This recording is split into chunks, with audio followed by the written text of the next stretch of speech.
दोस्तों देखिए ये सेल्फ चैन है, इसका पीछे का चैन पैड जो होता है वो खो गया है। खो क्या है, कहीं गाड़ी इसका इंजन बना था तो हमें लग रहा है उसी ने खो दिया है। तो इसके लिए देखिए लड़ रही इसमें, ये देखिए ये जब घूमता है तो इसमें लड़ती है, तो इसमें जल्दी करती है। तो अभी हम जो है ये एक्टिवा का चैन पैड पुराना है, इससे जुगाड़ से इसमें बनाएंगे। अभी इससे जुगाड़ से बना के आपको दिखाते हैं। तो इसे देखो तुमने काट लिया है। अब मैं इसको जो भी घिस के बना के आपको दिखाता हूँ। इसमें थोड़ा घिसेंगे, इसके नाप का बनाएंगे, फिर दिखाता हूँ। दोस्तों देखिए मैंने इसको काट के जुगाड़ से बना लिया है।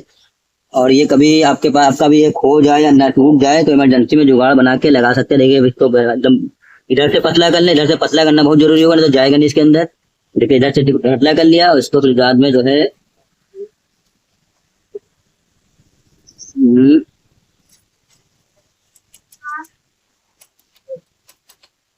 ये देखिए कितना फिट लग गया। अब ये चैन इसमें रगड़ेगी नहीं तो जल्दी खराब नहीं होगी, नहीं आवाज करेगी।